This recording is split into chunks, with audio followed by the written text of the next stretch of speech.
charge you for the experience. Exactly. The original agro-tourism. That is genius. Yeah. So the main section of the garden we were growing, and I was just learning, figuring out, trying a bunch of stuff. And then the other section we were using as a community garden. So I had like some nice beds laid out. And what I learned is that people were interested in gardening, but didn't really have the commitment. Like usually what happens is people get... Because this is all great stuff. I mean, you just cut the camera on, we can let it flow. Y'all can splice it back in. It's flowing. Introduce, and then I just cut it on. And, all right, cool. Okay. Move all this stuff? No, that's fine. Y'all actually kind of chilling. I kind of like it. Okay, yeah. all right. You can look at this. No, I cut my joint off. Okay, good. Yeah. There you go. Oh, but you want the... No. Because Natural. The show's called Just Talking. Just Talking. Oh, word? Yeah. Oh, okay. All right. And it just started flowing. This is the best version of it that has happened. All right. And, yeah. And the cameras and mics on? Yeah. All everything's on. Everything's live. Right. Yeah. So we can put the introductions in. Yeah. So you want me to just go ahead and introduce it, or we want to do it later?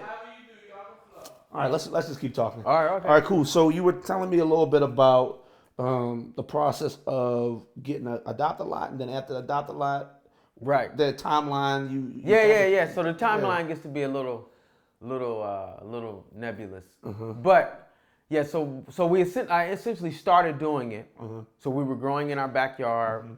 We had pots lined up the driveway, and then we were growing across the street. And I was just experimenting, trying different stuff out, and this is really developing a green thumb. Doing a lot of reading, and then really trying to figure out, like, is this, this is something I really want to do. I'm passionate about it. I feel good about it. It makes me feel good. It reminds me of home. Yeah. Reminds me of Oklahoma. But then how do I continue to do it? So then the neighborhood association came back and was like, we need to do an adopt-a-lot, which is essentially a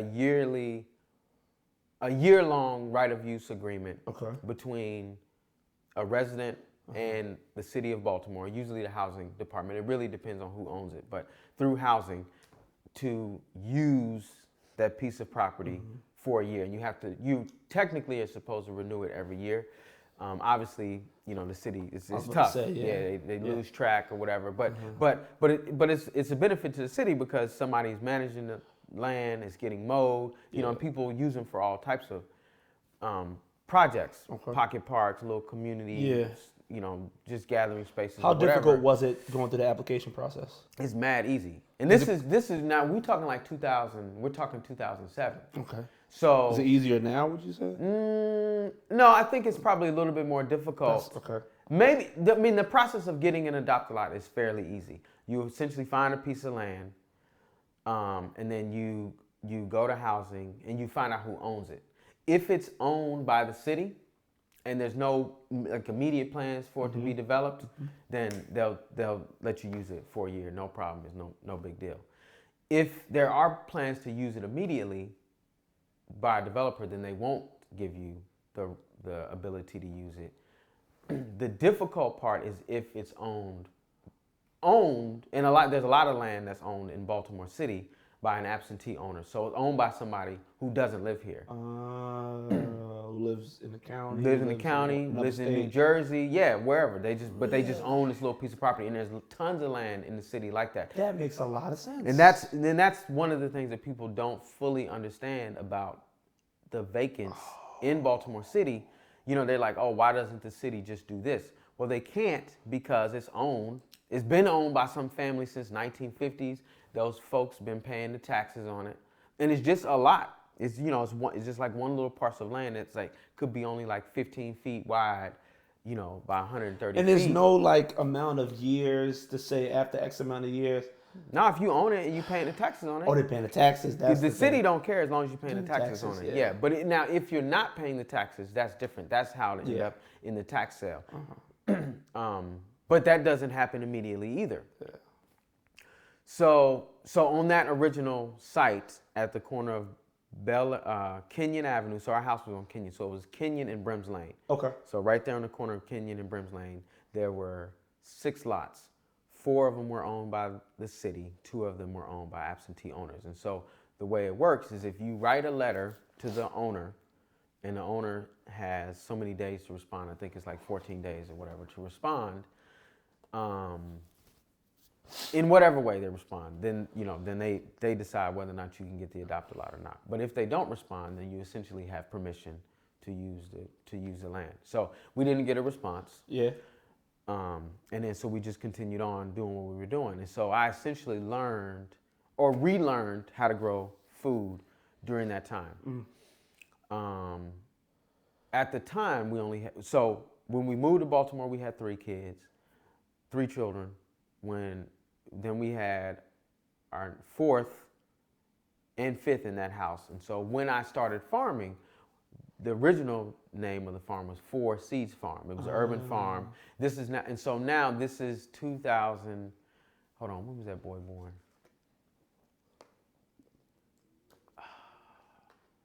I don't even remember.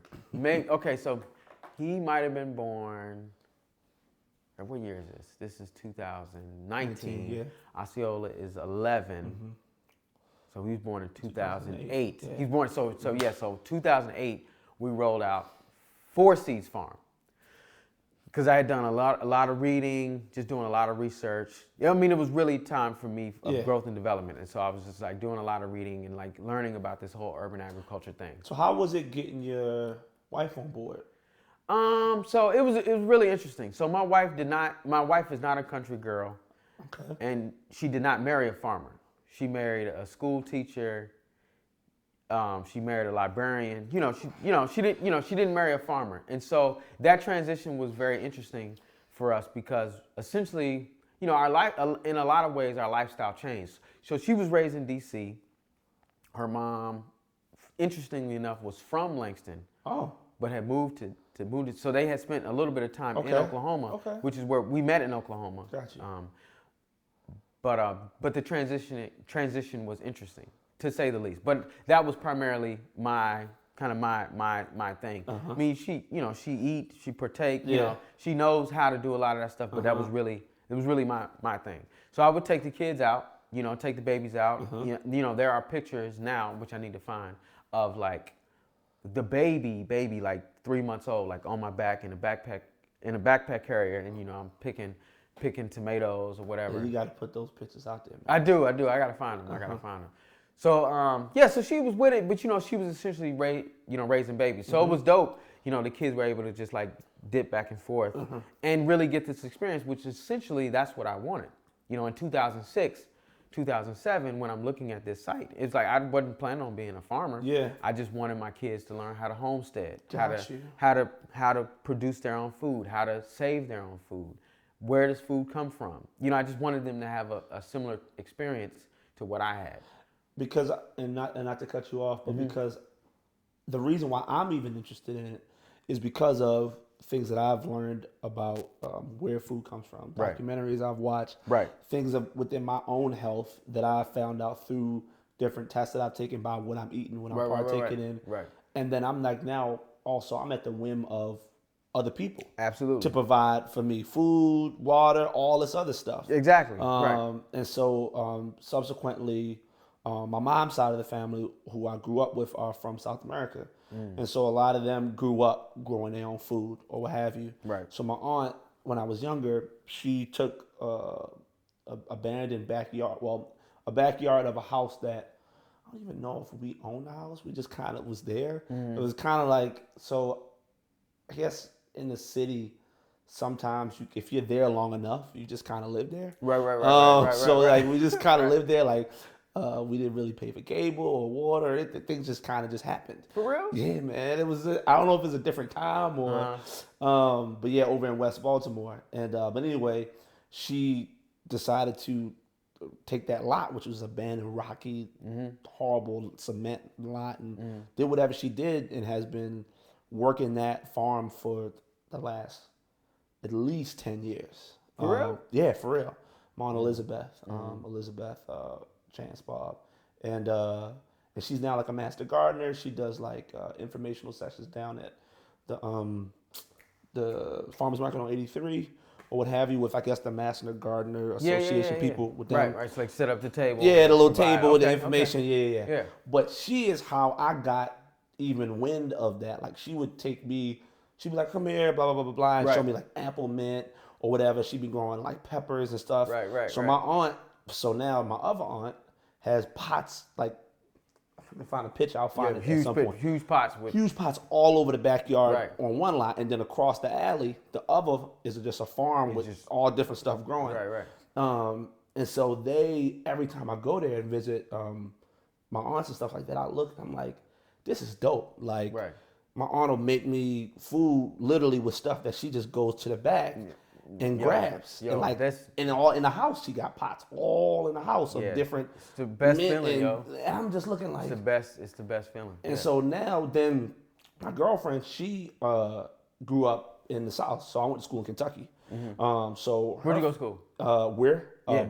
Berea College in Kentucky. Okay. Yeah, small liberal arts college. About what is that? Like 40 minutes south, 30 minutes south of Lexington. Okay. But yeah, so a lot of people. That's when I also got insight into agriculture because I'm in Baltimore City. Like you said, like a lot double the size of this room is crazy to me.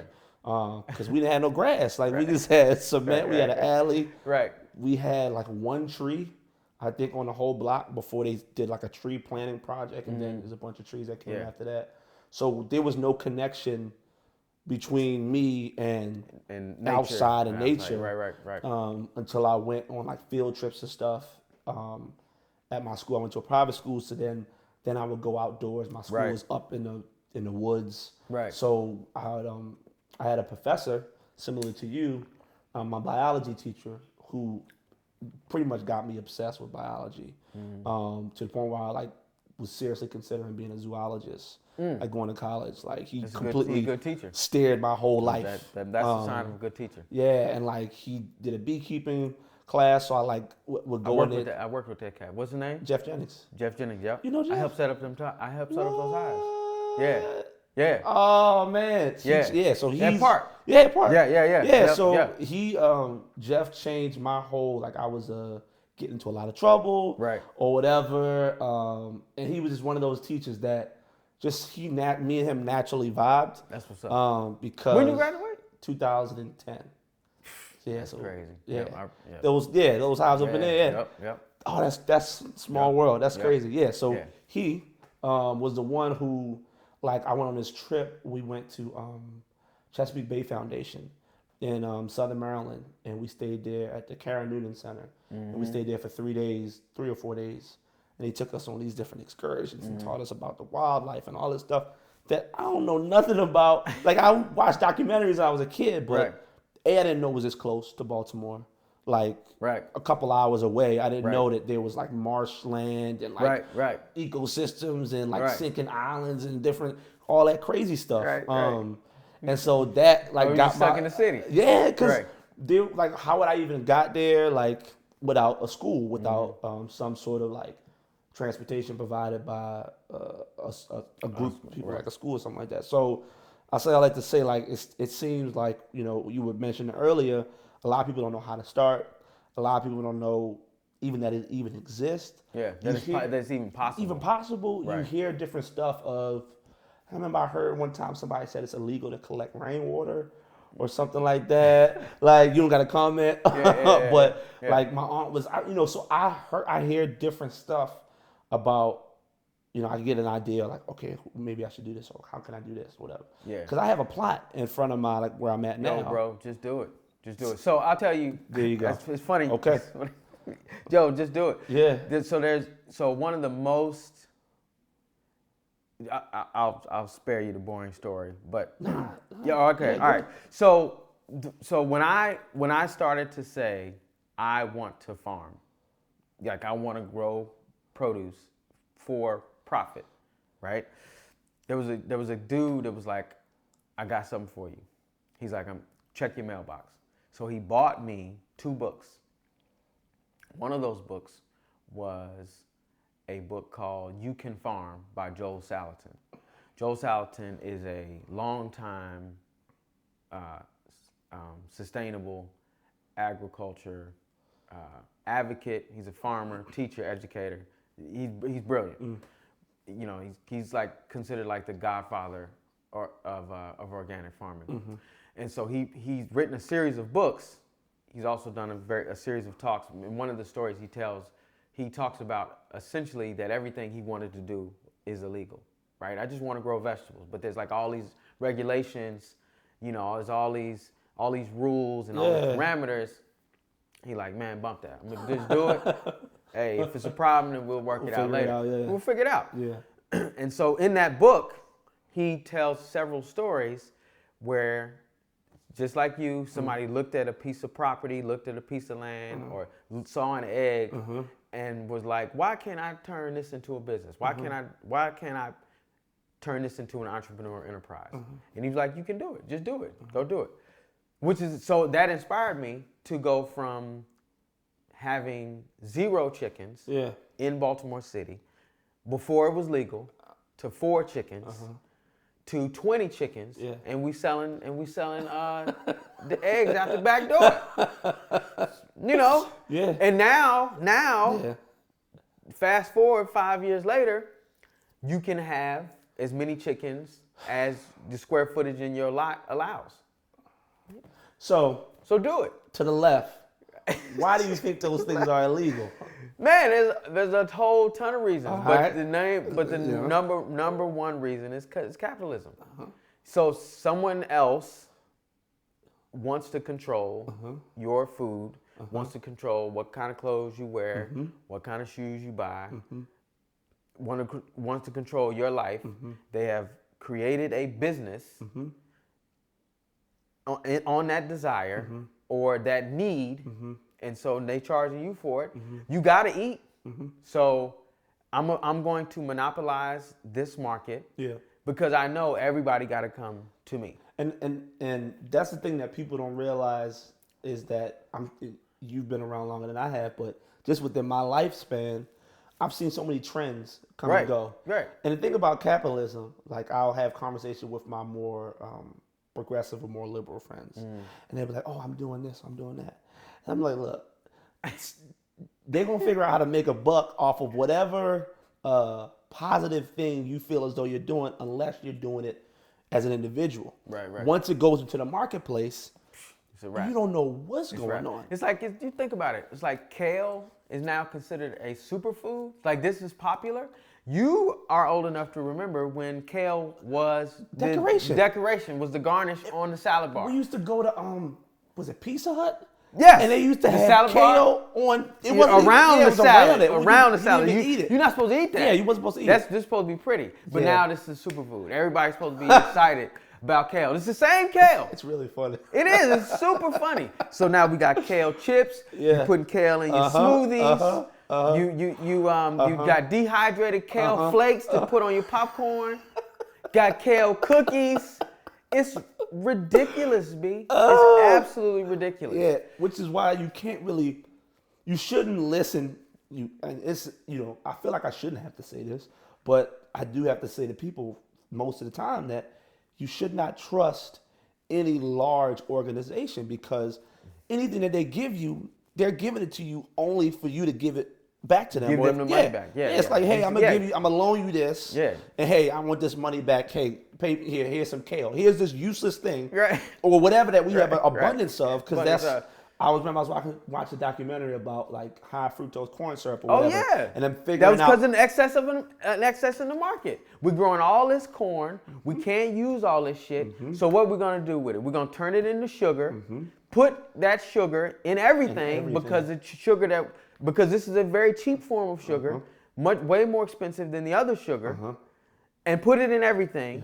And now there's this massive market. There's this over excess of production, but not realizing how devastating this monocropping and having all of this land controlled by a very, very small group of people, how detrimental that is to our ecosystem. And so now we're in this very ridiculous, super ridiculous situation where somebody who's growing on an acre and a half is supposed to be a superstar, but in reality, the villain are these cats that are growing all this corn that's not even for human consumption. Most of it goes to chickens or cows, and then gets ground up into. When I eat corn, a very specific thing happens. It's so ridiculous. Yeah. It's so ridiculous. Yeah. So ridiculous. It's convoluted. There's just like so many caveats. It's like it's capitalism, man. Everybody's in this to try to make money, and I can't front. I got into this to make money too. I was selling eggs. I was selling honey. But I was trying to create a business to create some level of independence and freedom for my family. Yeah, and there is a stark difference between what you're doing and what those other companies, farms, et cetera, are doing. Because the difference is I can walk to your farm. Right. I can walk to wherever. Right. If I'm living in Baltimore, and this is the issue not with just food, but not to get too much off topic, but with a lot of things is the disconnect between the source of whatever it is I'm purchasing and my dollar. Like I was having a conversation with someone about high fashion bags. And I was telling them that most of those bags come from the same factories in Guangzhou, these different provinces in China. Right. But one gets I think the handles or whatever gets assembled in Italy. So then they don't have to say it was made in China. They can say made in Italy. Right. And then you mad because you're getting a fake or whatever because it don't say that. It says something else or whatever. Right. But it's all about. But it's just. It's all politics. It's all about capitalism. It's all about getting you to want to buy into this thing of, hey, I'm gonna pay crazy amounts of money for this thing where I can get a local version of this thing. It might be. I remember when my dad first started going to Whole Foods. I don't even think it was called Whole Foods back then. It was called Fresh Fields. Fresh Fields. And I was super young. And I had really bad eczema and asthma when I was a kid. And I remember like my parents were trying to figure out like what was going on. Like I was like horrible. Yeah, my it's funny. It's interesting you say that. We had one too, which was part of the catalyst for us making these changes. See, and like to the point where it was like alligator skin. Yeah. There you go. Like crazy. And I won't tell these stories, get my parents in trouble. Yeah. But they used to have to try a lot of things to get me to stop itching. Yeah, absolutely. Because it was crazy. Socks on the hand. There you go. Beeswax. Everything. I know. Okay. Yeah. All right. So at one point, my parents decided to put me on a fruit diet. Right. On like an all natural fruits and vegetable diet. Right. And I think within like a couple weeks, eczema completely cleared up. Word. Yeah. Completely cleared up to this day. The ladies touch my skin. And say how smooth, you know what I mean, how smooth my skin is. And it's crazy. I'll see videos of how I was when I was younger. And it's like, I remember how stressful and painful it was to constantly be itching. Yeah. That feeling and the fact that for me at least, I don't know about a lot of people, but for me, there was a direct relationship between my food that I was eating. Absolutely. And what my body was reacting to. Right. And the older I get, and the more I'm learning a little bit, because like my roommate, he's studying to get into medical school, so I'm kind of talking to him about a little bit of stuff in terms of inflammation and these different things and how a lot of what your body is reacting to is what you're eating. Yeah. And it's probably what you thought for years. And a lot of people who were into the natural food movement thought for years, but now mainstream science is now getting onto it and being like, oh yeah, this is true. This probably is helpful if you ate a little less meat and you ate a little less fat and you drank more water. You're like, oh, for real? Really?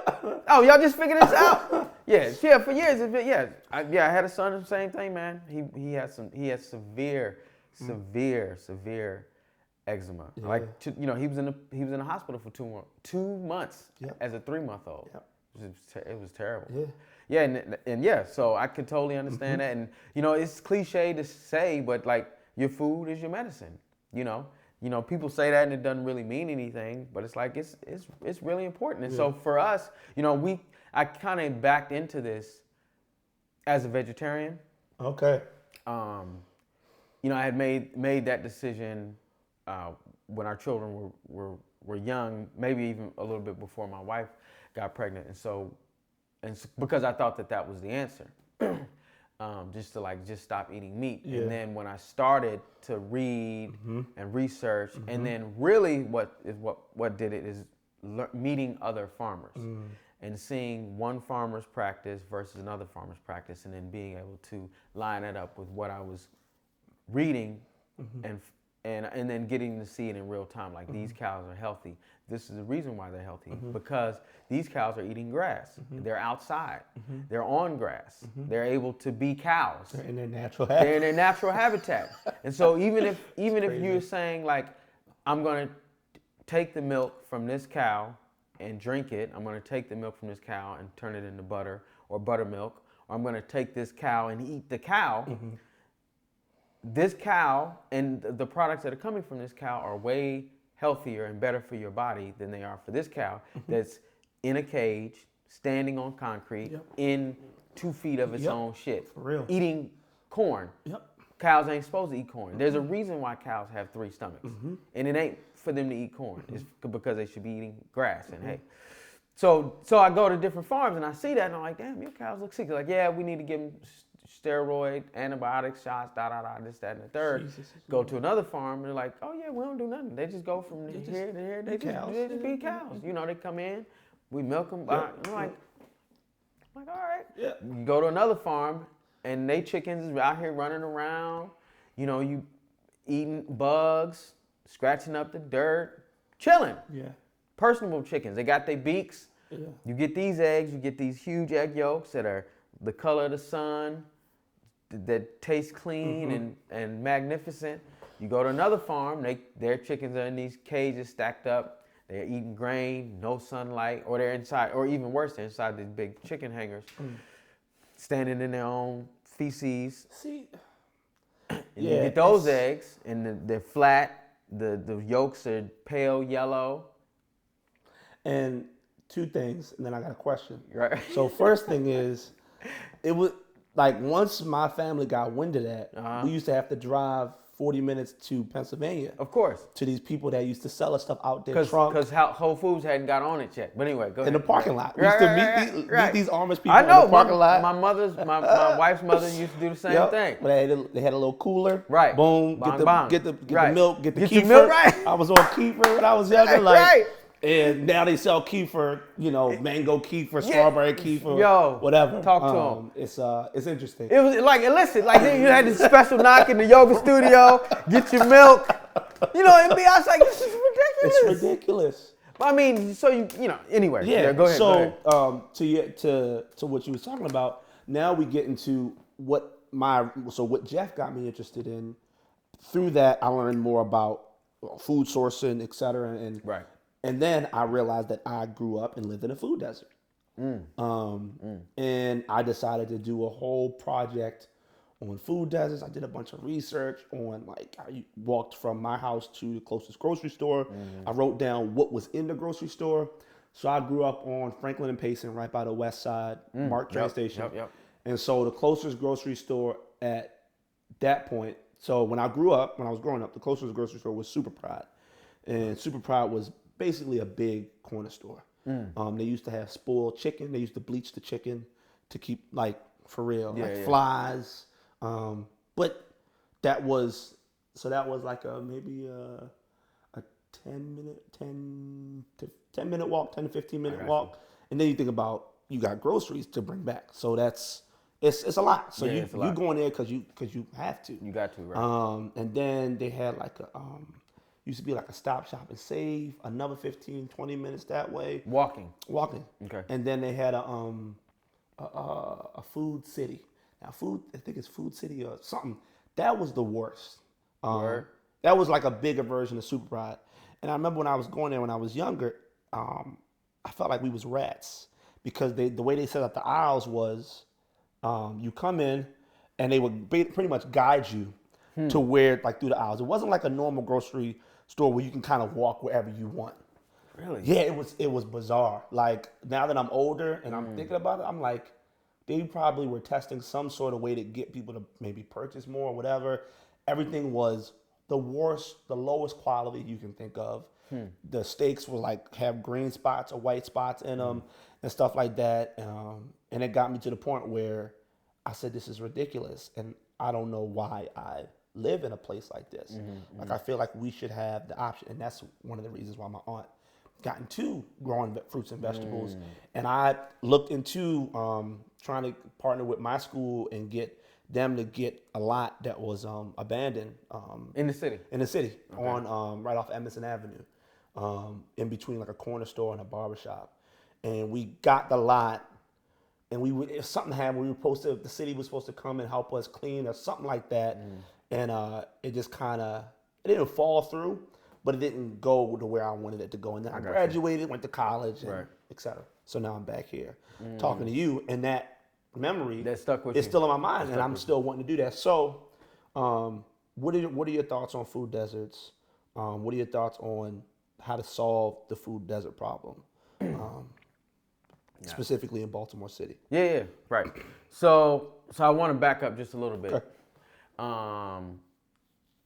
So we all are very well aware of the power of language, and so there's an elder, mama, who's an urban farmer and activist in Brooklyn named Karen Brown, and one of the things that she talks about is that we should stop using the term food desert. Okay. And that instead we should use the word food apartheid. Because, right? Because I never heard that. Oh, word? Wow. Yeah. She's dope. That's real. Karen Brown. That's real. Because she's like her perspective is very simple, right? Is deserts are natural, right? And a desert is dry, right? But it's a natural thing, and it's not devoid of life. I was about to say, life can live, plants can grow. Right, life can live, plants can grow.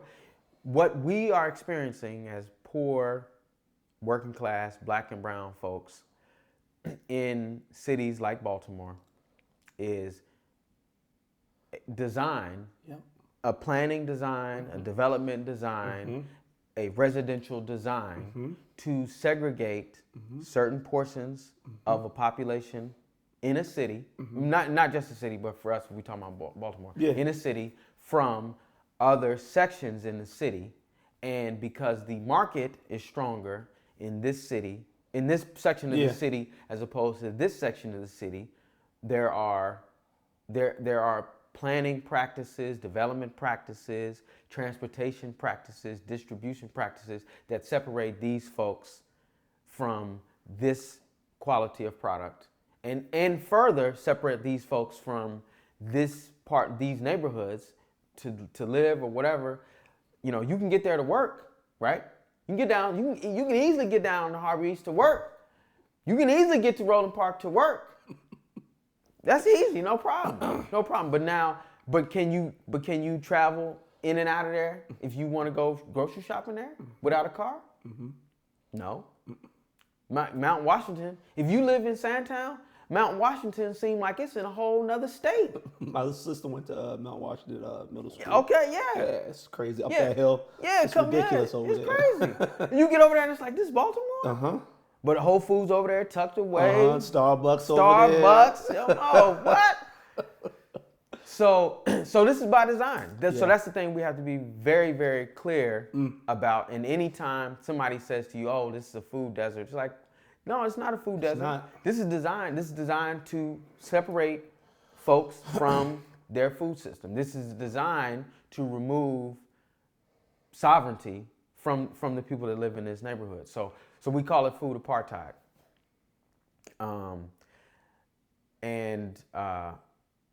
What are the ways that we combat that? Well, number one, there needs to be a different model of development, right? So now, if we put a Whole Foods on Edmondson Avenue, is it gonna pop? Probably not. But if we put a decent grocery store there and we are sourcing mindfully and we're turning the shelves over, just like we would do if the grocery store was in Charles Village, will people use that grocery store? Yeah, absolutely.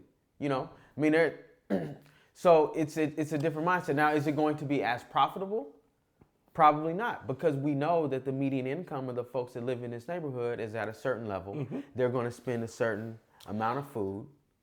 See, and I will interject. Spend a certain amount of money. Yeah, so I'm not going to disagree, but what I learned from living in a neighborhood like that in Baltimore, growing up like that, and seeing how much money people spent on takeout. Right. On chicken boxes. I got you though. On I got chips. you. So I'm not going to I got disagree you. with you. No, we're gonna keep riding. All right, I got but you. I'm though. just saying within that, I think it's an important piece is which I know you're going to get to, is the education of the real cost. What I'm about to, and Because that's people think, cheap food is better. And you right? and you think of Whole Foods as the standard for when they got in trouble how many years ago, multiple times for upcharging $4 and $5 for food, right? Whole paycheck. Right. Straight up, right. So we already know that our folks aren't going to be busting the doors down in Whole Foods. Exactly. But are you going to bust the doors down in a grocery store that's selling food that we can identify with? That's like, oh, I know this. This is something my people cook. This is something my grandma know how to make. I know how to make this because my mom, my auntie, my daddy been making it. And so I can spend my money here. But I'm spending my money there with dignity, right? Yep. Because I feel like I belong here. Yeah. This is in my neighborhood. It's kept up. It looks good. The produce looks good. The same practices that they employ at other grocery stores. But what I'll say is you're right. So in general, Americans as a whole have been educated that cheaper is better, right?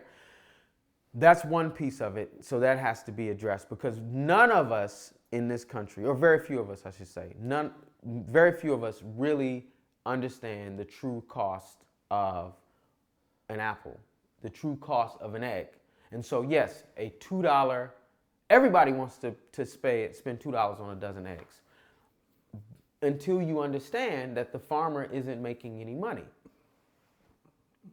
So then when you understand business, if the farmer knows that they can make more money selling $2 dozens of eggs, and you can cut all the corners and you get the cheapest feed and you can get the wackest chickens and you keep them all huddled up in one place and you increase your yields. It doesn't really matter what the quality of the product is, but the farmer's making money. It's like, okay, I'm not blaming the farmer. Yeah.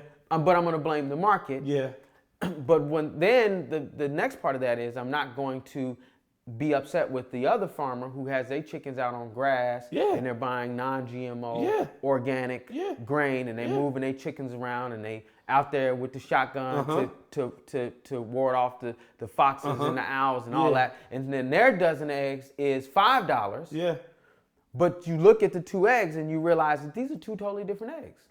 So I am paying for a lower quality product, but when I understand that this higher quality product does better for my body, it makes sense for me to spend a little bit more money, right? But then you got to take it all the way back and be in the classroom with somebody's child and educating that child on why this is important. And that's really where it is. One of the most powerful times that I had in my professional career of dealing in the food system in Baltimore was being in a public school and getting the opportunity to work with 9 to 12 children between the ages of 7 and 14 using locally grown produce, like locally sourced produce from folks that I could bring in and be like, yo, he grew these tomatoes.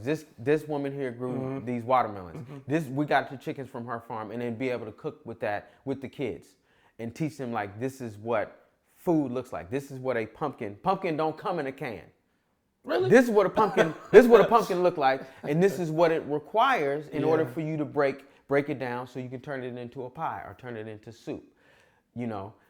That was the most powerful time because what happened is that those same children would go home and say to mommy, no, don't buy the 99-cent egg because they no good. We have to buy the $3 eggs. Why we need to buy the $3 eggs? Well, because, and then run down the whole reason why. That's powerful. Yeah, but that's the thing. Again, this is all by design. And to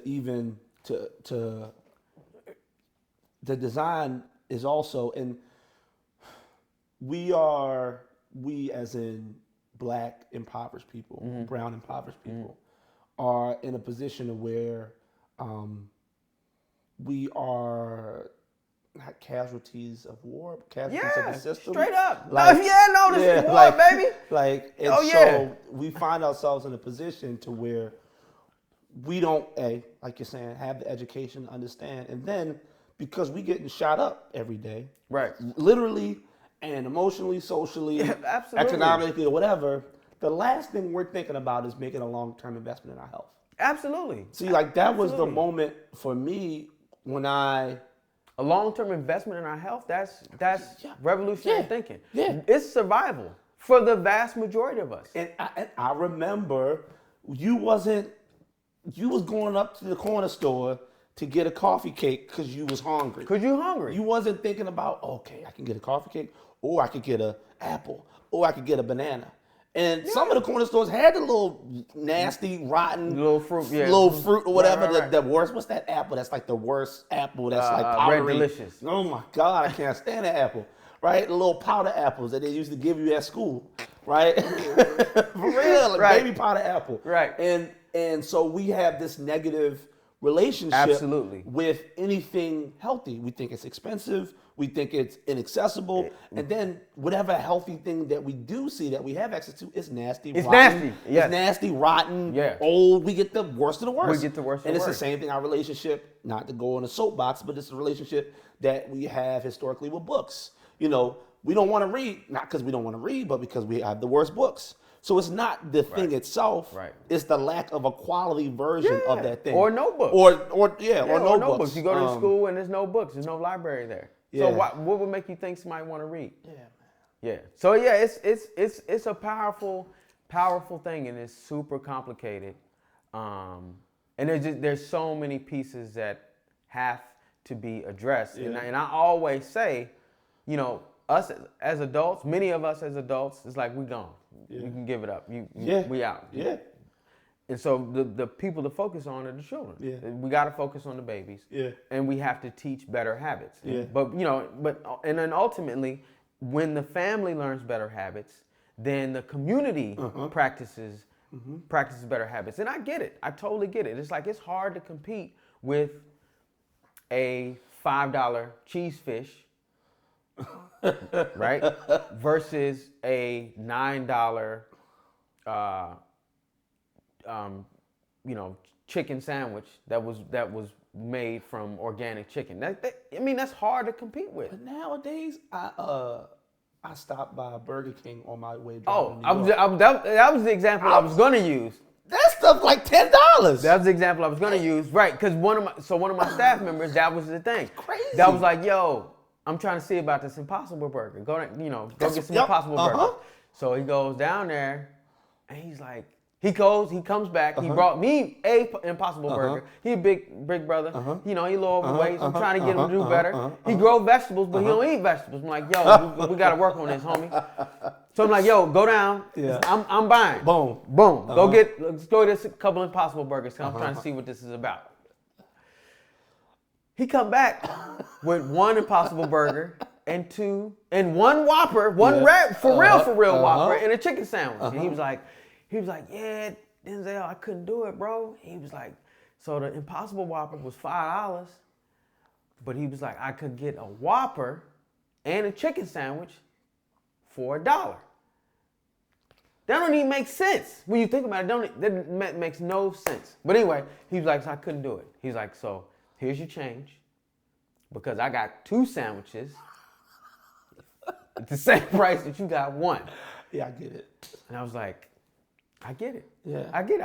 I'm not knocking you. He was like, I ain't knocking your hustle. Yeah. He's like, but I can't do it, bro. Yeah. I can't do it. He's like, I'm not about to fight. But I'm like, it's $5. It's $5. Here's the kicker though. This is where it gets real crazy. So those vegetarian patties, these vegetarian, spaceship food situations, they are so processed, B. They have so much sugar, so much salt. Oh my God. So the only benefit is that it's not made out of meat, but meat isn't the problem. Exactly. The problem is the fat, the sugar, the salt. That's the problem for us. Yes. As black folks. Yes. So I'm not winning by eating an Impossible Burger The only dub, if there's any dub to be had, is I'm not eating a piece of meat. And that's yeah. But that doesn't make it healthier. No. And that's the argument that I would get in with my vegetarian friends. Yeah. Who would eat these soybean patties and the Boca burgers and all this different stuff. And I'm looking at the back and I'm seeing 1,500 sodium. I'm like, yo, do you know how much sodium? Or they'll eat a vegetarian thing and they'll dump hot sauce on it. I'm like, you might as well just get a regular burger, bro. Like after you done put Right, because he's saying it don't taste good. Yeah, ketchup, hot sauce, right. honey mustard, ranch. Yeah, yo, I've done it, man. I've done the gamut, man. Yeah. I've done it. I was a vegetarian. I used to teach cooking classes for vegetarians. I was a live foodist. I've done it. I mean, you can do it, but it requires a different type of thinking. And it's a thinking that is not innate in this society. This society was not built for people to be healthy. And specifically, has been designed to make sure that folks like us stay sick. Stay sick. Yep. Stay sick. Because it's not about medicine, right? A lot of times it's just, you just need water. You need to drink some water and you need to take a good shit. You constipated. For real. Yeah. No, I mean, for real. But like we've gotten away from that. Our grandparents and aunties, it was real. We were taking castor oil. Castor oil. We take castor oil on a long weekend. When I was younger. And get cleaned out. My grandmother. With a tea. My grandmother used to give me a spoon of cod liver oil. And my father used to give me a clove of garlic and a spoon of honey for my allergies. Like I was on a regimen. Right. Of because my family does not have a good relationship, and for good reasons, with the medical system. Yeah. And this is a conversation that I have with my roommate who's trying to become a doctor and who's trying to figure out. So his specific focus is chronic illness in the Black community and like upstream causes of chronic illness. So I guess looking at education from a young age, what type of stuff that we're talking about. How it affects obesity, exactly, depression. Meat, he's looking at red meat within the Black community in terms of heart disease and stuff like that. Yeah. So, but we have this conversation and a lot of times he will kind of just say stuff pretty matter of fact. He'll be like, yeah, of course, man. And I'm like, you don't have to understand, so let me try to explain it to you. Right. That, and he's Black. He grew up in Ohio. But it's a different, the city, and mind you, so I've only lived in Baltimore and then lived in Kentucky. So like super rural, middle of nowhere. And then Baltimore City. And so the biggest thing I would say with the city is that there's such a disparity, specifically Baltimore. There's there's no middle ground. There's either like a super crazy expensive fine dining, locally sourced situation, or the super duper vegan places, whatever, with the smoothies and the macaroni, or the dirt cheap TGI Fridays 3 for $15 sampler that's gonna kill you, in a couple years. Or the chicken box. Or the chicken. Oh my God! Don't talk about that because I have withdrawal syndromes from the chicken box. But so a lot of what happens is people who are healthcare professionals. One of my best friends is doctors. I had a lot of conversation. I try to challenge their idea of what they think information people on the ground understand. Because a lot of times when you go through that schooling or you go through that system, you're I'm not gonna say brainwashed, but you are in a way brainwashed or conditioned to think that this is the normalized way that people believe, and that people should blindly trust whatever you say. Exactly. And Black people in particular have a strained relationship with most systems in America, to say the least. And for good reason. Rightfully so. For good reason. And I tell all my white friends, it is a miracle that Black people are friends with some of y'all. And I love y'all, but it is a miracle that we don't just look at every white person like, some people I don't trust them. Yeah, I don't trust them. Because historically, we have gotten, I don't have to go into it. Yeah. No, but you're absolutely right. So I'm talking to him and trying to figure out, okay, how do you bridge the gap between Black people self-medicate a lot, right? And I was blessed enough to have grandparents who knew a lot of home, on both sides of my family, knew a lot of home remedies. Like when I would get asthma attacks, my grandfather would boil like lemon peel, lemon skin, and then I would just stand over the steam, and that would help with my wheezing. It would For open real? up, it would open up my lungs and stuff I like that. never Or heard he'd that put one. like ginger or lemon, something he would put in the water. Man, you need that remedy, bro. Yeah. You need that. Yeah. Yeah. And that's like a part of, that was just a normal thing, mostly because we couldn't afford the coverage or whatever Yeah. to get the You had expensive- inhalers and stuff too? See, so now we get into the next part. Okay. So once I start, I got on whatever Cade it was, Medicaid, whatever Medicaid, started getting inhalers. And the inhalers weren't working. Really? The low strength, because there's different strengths. Oh, I didn't know There's, that. there's like the low strength ones, and then I got on Advair, which is like a one a day. They're all steroids. They're all various types of steroids. And I had like the 250 over 50, which is like one of the most powerful versions. And for that one 250 over 50 with insurance, it's $500 Come on, B. for 1 month. Come on, son. For real. Come on, son. And you can't make any generic versions because they have that proprietary have thing uh-huh. where you ain't making no generic version of this. So I haven't been on it in years because I literally cannot afford it. So that now forces me, like it forced my grandparents, to look for alternative methods to be okay. And I started with cutting certain stuff. I cut milk out my diet like 2, 3, actually now, probably like 4 years ago. I'll eat cheese very rarely, yogurt super rarely, eggs rarely. Nothing wrong with eggs, but I'm mildly allergic to certain types of eggs and stuff like that. Absolutely. So I've been consistently cutting stuff out of my diet, and I've noticed a whole lot of differences with me working out or going to the gym or whatever. So you have people who think that their natural state is whatever. Right. And don't Yes. realize that Yes. once they change their Yes. diet, Yes. oh my God, I can do this. Yeah, I have so much we energy. become attached to misery. Yes, absolutely. Yeah. So you run strength. Yeah, right. So my current iteration. So I guess we never really finished that story. So we ran Five Seeds Farm as an urban farm, for-profit urban farm, and as far as I know, it was the first for-profit urban farm in Baltimore City. Oh. We ran that for 2 years, and because of my experience working in restaurants, that kind of ended up being my market. I started working closely with restaurants and selling produce to restaurants, and I was inspired by another young cat who also was farming at the time, not in the city. And so then in 2011, I went to I did an internship program with Future Harvest CASA, which is the Chesapeake Alliance of Sustainable Agriculture. Okay. So it was a year-long program of working on a farm and essentially learning the ins and outs of diversified vegetable production, small scale. And so that was a year. So I did a year at Calver's Gift Farm, continued to make connections, continued to network. Yeah.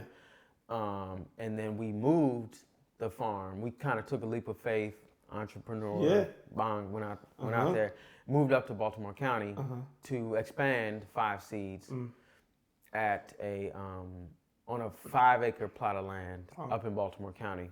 So we ran the farm there for about 5 years, and quickly learned that running a business, running a farm business is a supreme challenge, and you need a much stronger network, levels of support. So we did that, and we essentially did it. It was the most beautiful and most stressful time of my adult life. And then we ended up closing the farm, and I went back to the classroom. I went back to teaching for a few years. Where'd you teach at? So I taught at Friends Meeting School, and I taught at KIP. KIP Ujima. Yeah. So I was there for a couple of years, and then I was really kind of burned out with teaching. More so burned out with institutions and just and how things are supposed to be. My previous experience teaching at the independent private schools was nice. Yep. I had spent years before I started farming. Okay. I had spent years as a high school teacher. Okay. This is back in Oklahoma? No, this is in D.C. Okay. Well, right outside of D.C. Okay. So before we moved to Baltimore. Okay. So I moved from Oklahoma to D.C. Got I you. lived in D.C. Got you. for 5 years, then commuted for 2 years. And so while I was teaching, we would commute back and forth, and I was trying to figure out this whole gardening thing. So anyway, so I laid low. Yeah. Just kind of stepped aside. Just needed a minute to take a break. And then one of the community members that was connected to Strength to Love called me and was like, "We need a farm manager. Do you know anybody?" And it was just at a really particular time in my professional career that just like happened to line up. So I went over there and essentially took over the farm. Yeah. So I've been running that farm now for 2 seasons. So we're finishing up my second season there. So the farm has been there since 2011. 2011, and then the ownership changed hands in 2014, I believe. Okay. And then Intersection of Change took it over under their nonprofit in 2014. They've been carrying it since then. So I'm the farm manager there now. So I do that, and then I work for a small food business called Black Sauce Kitchen. Oh, that's where I recognized you from. From when y'all used to be down under the at 83. Oh yeah, we're still there. Okay. There every Sunday. Every Sunday, yeah. I'll be back. Right. Yeah. So those are the two things. So I still work in the food system. It's kind of dope. I get to work on the production and the consumption side. So it's been interesting because I left kitchens. Because I grew up in kitchens in the 80s. Well, not the 80s, but grew up in kitchens in the 90s in Oklahoma. It was rough, man. Yeah. And I was like, I don't really want to do this. And I remember a chef who I came to, I wanted to stage. He was like, "You too old." I was like 25, 24, 25. He was like, "Yeah, you're too old." He's like, you're just too old to cook. So, and just kind of sent me on my way. Yeah. Wow. So I just kept grinding. I did a couple of internships. Yeah. I did some externships. But it's just funny because I didn't think I was end up back cooking. So so I'm growing food and cooking. So what would a sustainable Baltimore look like?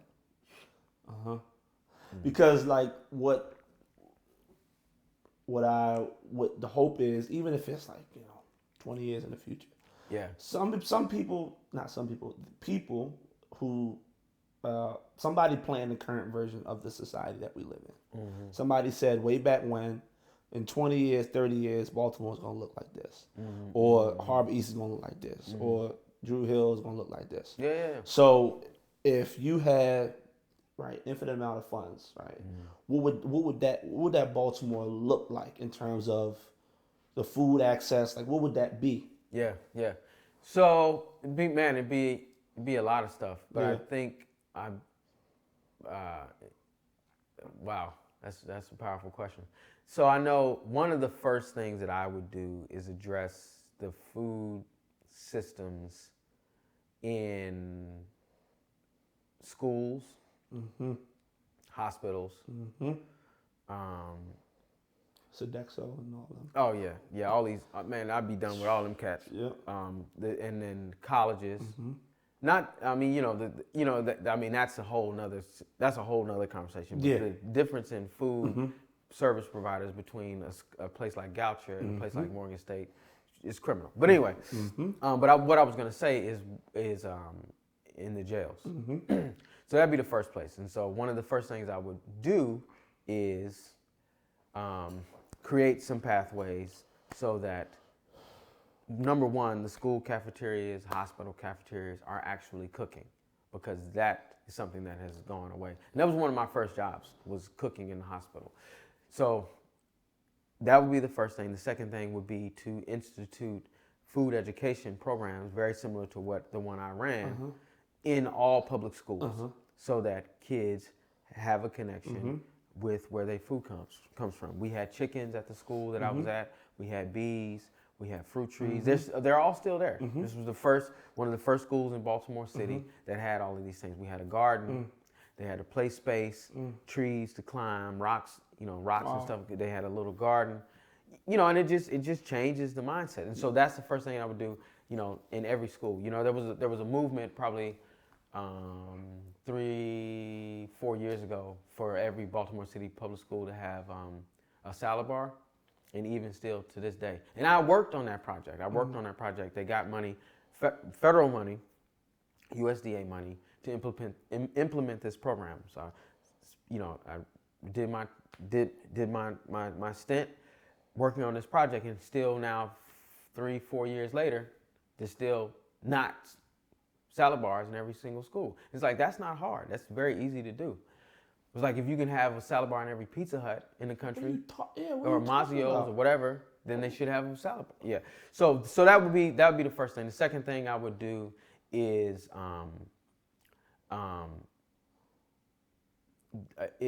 create some more sustainable and accessible housing situations that were mixed use, right? And so, I think one of the things that's really powerful and popular in other parts of the world is the amount of access to food that you have to where you are, that you can literally walk to the grocery store, get your meat, get your bread, get your produce, get your butter, get your cheese, whatever you need for the day, and then take it back to the house. Obviously, we haven't done that in this country. Like, the idea is that you go and shop for the week, or you go and shop for the month if you shop in bulk. And there's nothing wrong with that if you got to do that.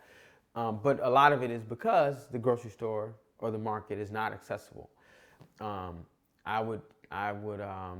that would be the second thing that I would do is kind of create these housing situations. We see all these high-rise apartments and condos going up. And there's this level of separation. Like, the house is over here, the grocery store is over there. Yep. Or there might be a liquor store or something underneath. But if, you bring the grocery market into the community, now you create a much more sustainable system. I would also see to it that some of the vacant lot that is not going to be developed gets turned into green space, trees, parks, sitting areas, gardens, farms, because I think that shifts folks' reality about what is possible. How do you use a space? And then, of course, I feel like one of the biggest issues in Baltimore is the kind of inefficiencies in the transportation system. Yeah, it's just that, it just doesn't make sense to me. Like, the subway system. I mean, if we talk about infinite amounts of money, but like, I have no issue with using public transportation. We lived in D.C. for years, and I didn't have any issue with it at all. I can't possibly. It doesn't work. Yeah, it doesn't work. We used to wait 2 hours if you missed. What was it? The 2023 Fox Ridge. They used to go out Essex. If you missed that, you had to wait 2 hours for the next 2 one. hours. Like, and that was the one bus that you. That was the one bus that you could take to go out. We used to go home from my grandmother's out home. Like, we used to live out Harford Road, so we used to go from West Baltimore out there. That's like was it 19 or 20? 2 hours? Yeah. Yeah, it's like that. And people just kind of sit there and wait, maybe. And then the thing is, so technically, they probably would argue because a bus would come by, but it would say out of service or whatever. It would say something. Or it might be full. Whatever it was, No, it I've wasn't. done that, man. You knew it wasn't. It ain't stopping for me. Yeah. Yeah, I just don't have that kind of time. And a lot of people don't have that kind of time. So those would be some of the levels of sustainability. I mean, I think that some of that stuff is happening now. Some of it is starting to get attractive and popular. Like, there's the pharmacy. Like, I don't know if you heard of this, but there's like, there's been some funding and kind of this movement to have doctors prescribe fruits and vegetables to patients. Yeah. And so then you get these vouchers. Really? And you can go to the market and purchase fruits and vegetables because the doctor prescribed it. But it's like, it's kind of backwards. It's a little asinine.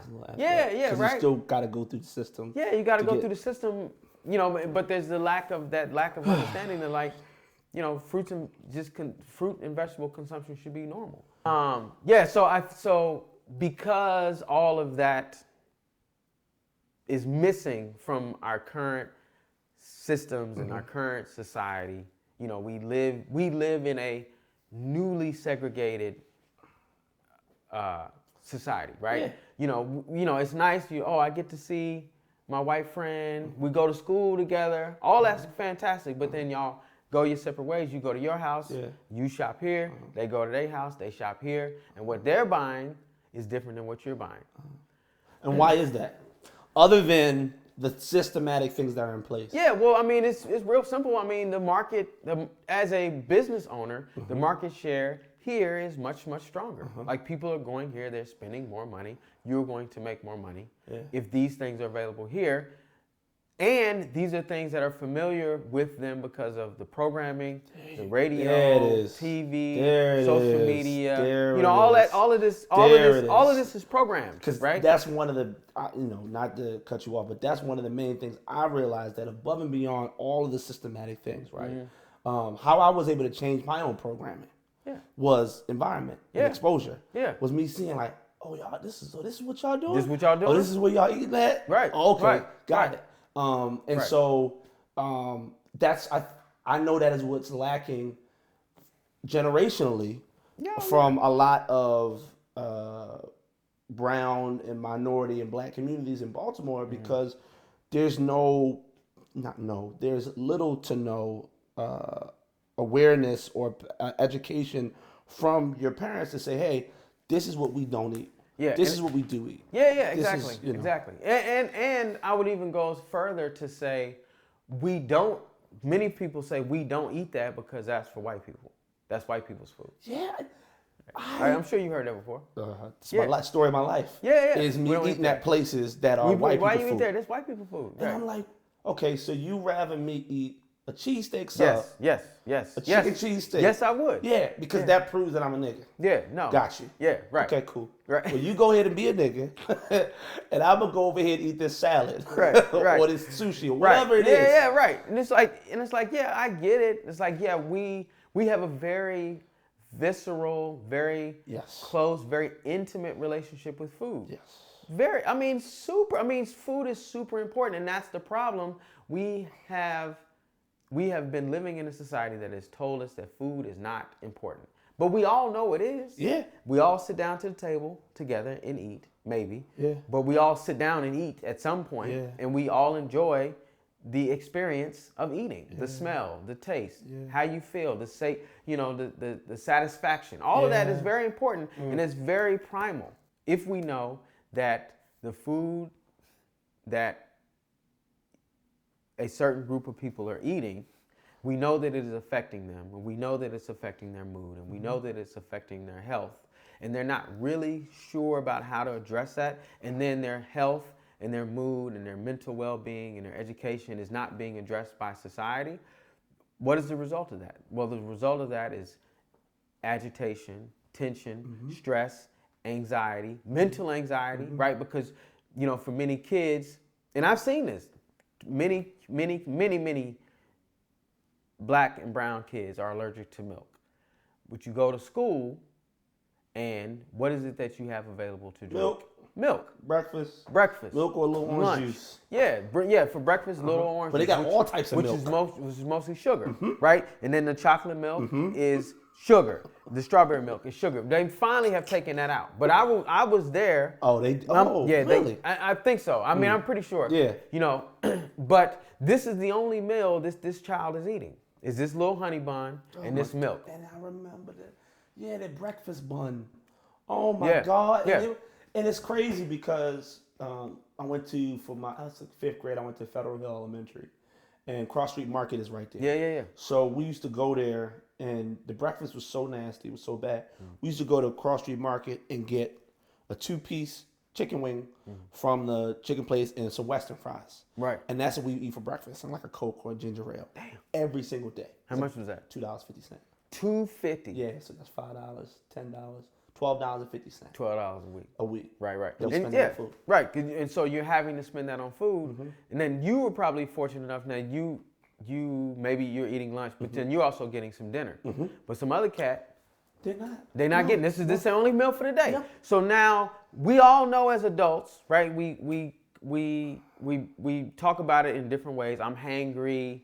Or you don't like me when I'm hungry. I don't want to talk. I'm cranky. Whatever. So now, what do you think we're dealing with? People who aren't really able to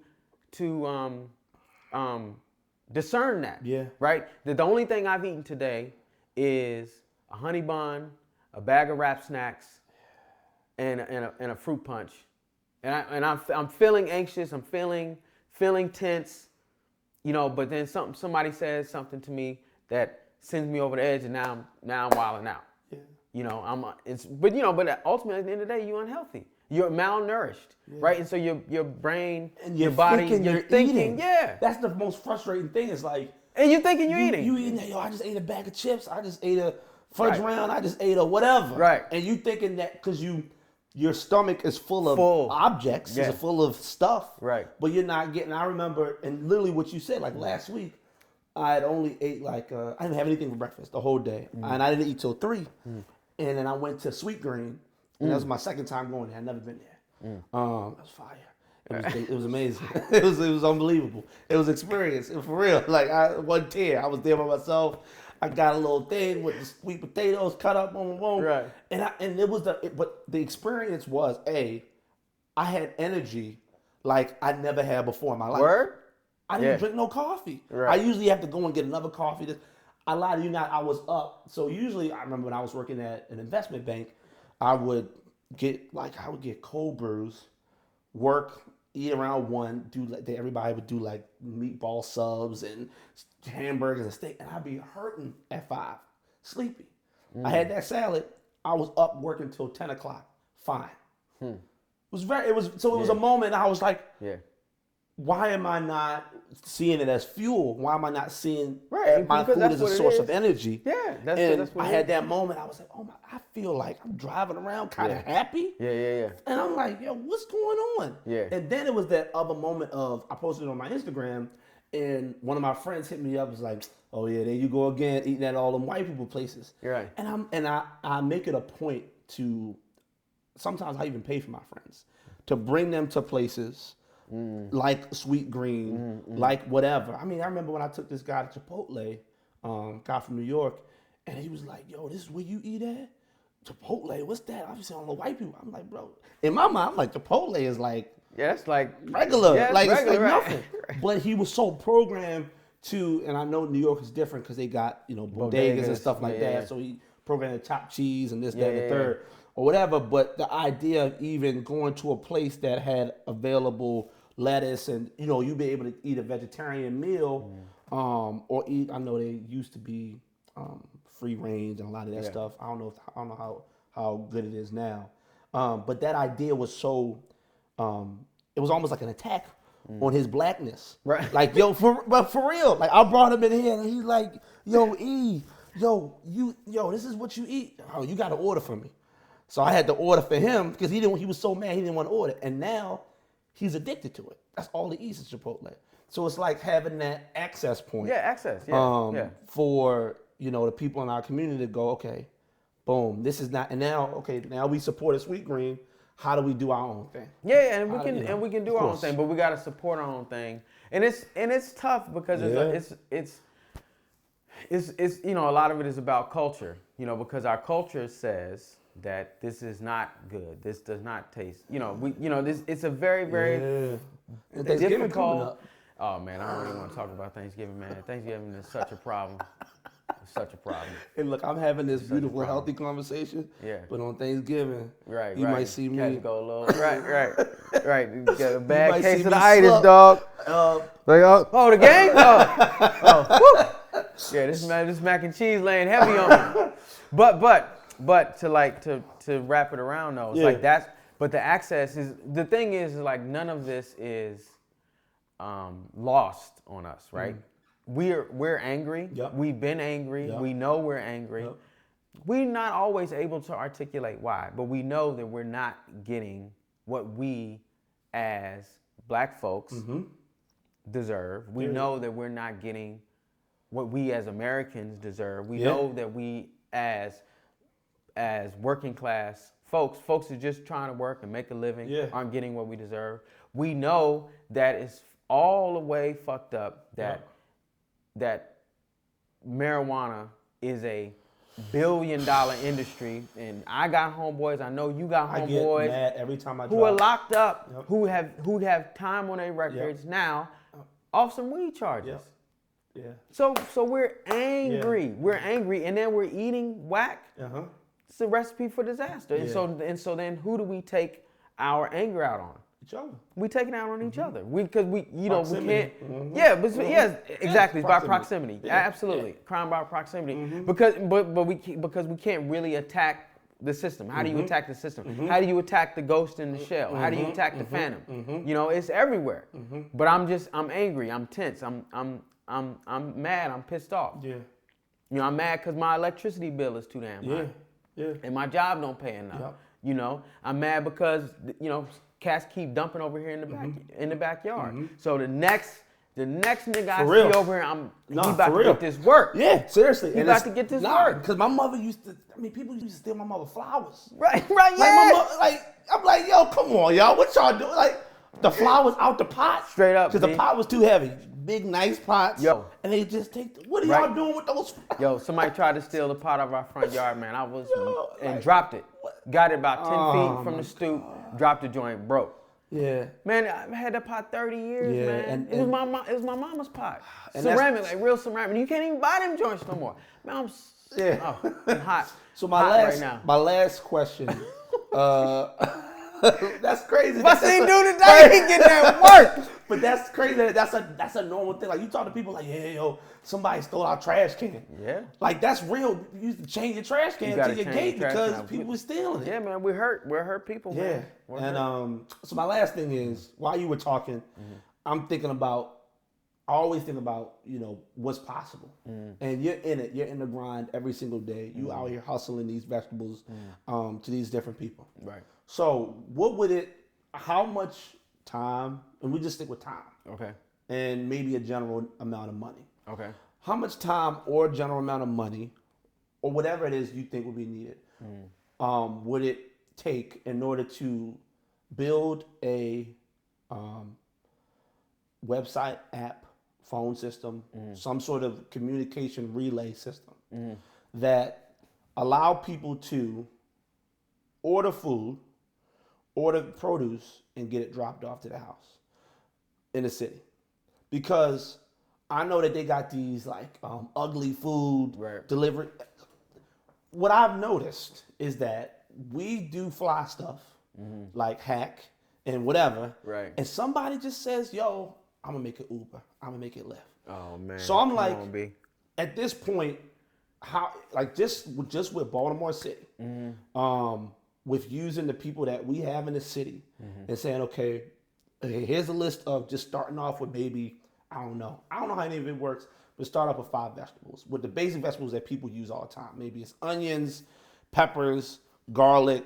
I don't know about any of it, if it's realistic or not. Yeah, but I'm just saying something that people can use a lot for cooking. Yeah. And maybe something that has a longer shelf life. I don't know. And saying, okay, this is phase 1 of the program. All right. It is completely free to be in the program. Right. All you have Free to get the vegetables. free to get it delivered. Free delivery. Okay. The only cost is you buying the vegetable or what have you. Right. And let's say you got people in these different communities, and you might even have hotspots in these different communities to where you already know that every week you might be delivering to the hotspot, and that person or those group of people dispersing it to the community. Could distribute it out. Or people in the community come to that spot. Yeah, so that's interesting. I've never thought about anything like that. I mean, there's tons of programs like that, like Blue Apron, which come attached with the it's recipe. not It's not really for us. So I think you could do something like that. It's a scale question, right? So generally speaking, urban farmers are not able to compete at that price point because the farms that are producing onions, for example, are hundreds of acres. They're producing hundreds of tons of onions, and they sell them in large quantities for a little bit of money, which is a semi-profitable system for them. But for me to grow onions in Baltimore, like storage onions, requires way more work, way more time, and I can still only grow a finite amount. Okay. So if we could figure out some kind of way to continuously invest and essentially subsidize these small farms the same way big ag is subsidized, then yeah, we could do something like that. I mean, I think it would be a great idea, and the dignity that's attached to that, because there's fruit and vegetable giveaways all over the place, but it's just like it has this whole stigma. It's like the lines that you see.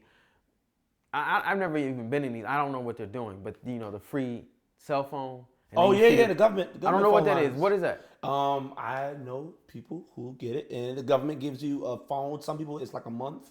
You get a phone that works for a month. It's a free phone.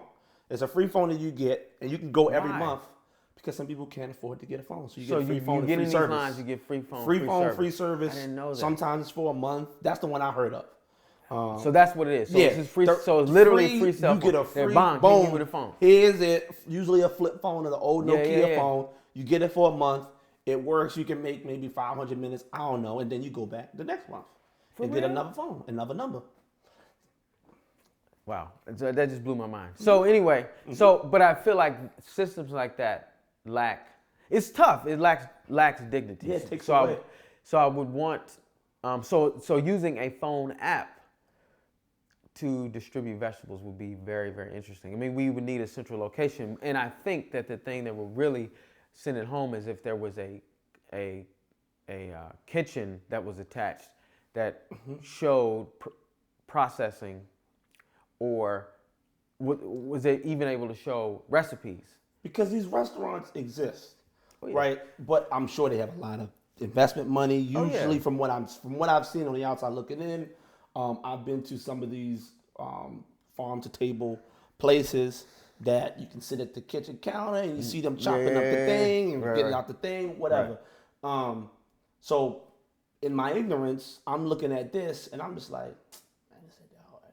Of course I know it is, but I'm saying somebody's doing it. Yeah, somebody's doing it. So somebody needs to do it that makes it accessible to us. Exactly. Is that possible? Yeah, absolutely. Okay. Absolutely.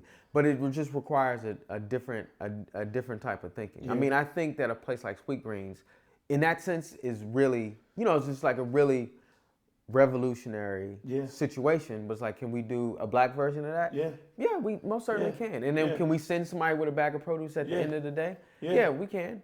Now, for us, for our folks, you got to make the price point. And restaurants are hard. Restaurants are super. The profit margin, right? They fail all the time. The profit margins are super slim. But I think it's possible. I think it's possible. So I don't know how much time, and I definitely don't know how much money. I thought you were going to ask me how much time and money it would cost you to start your own garden. Do that. That would be easy. Boom. Tell me that. I mean, you could start a garden 10 hours. You could easily spend 10 hours a week, and depending on your situation, you could do an investment of $100 or less and grow produce. Okay. Grow your own produce. So I want to start my garden, right? All I need is 10 hours, $100, and those books. Not those books. There are other. Okay. See, these books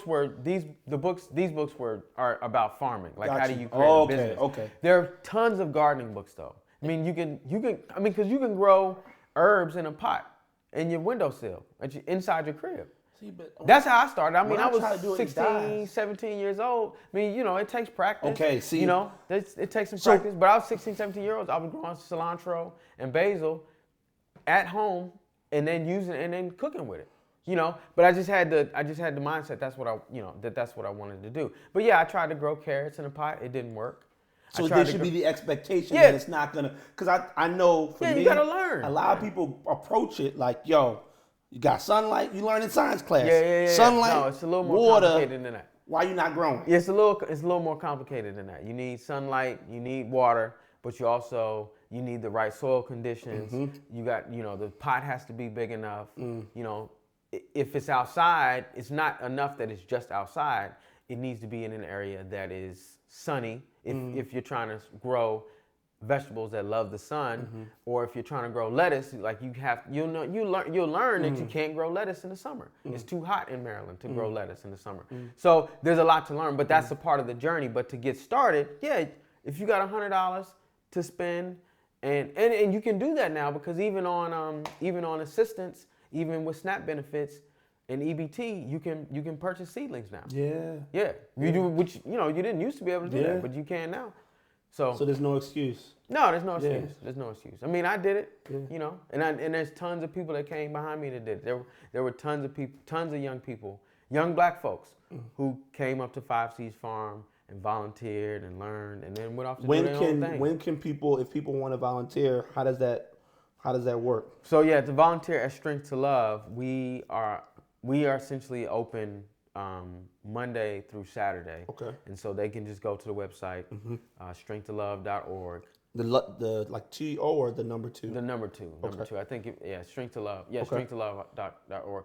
It's also, I think, also the S2L2.com. Got you. S2L2.com. Got you. And then you can sign up and to send me an email and say you want to come out to volunteer. And people come out and volunteer all the time. And then, that's a great way to learn too.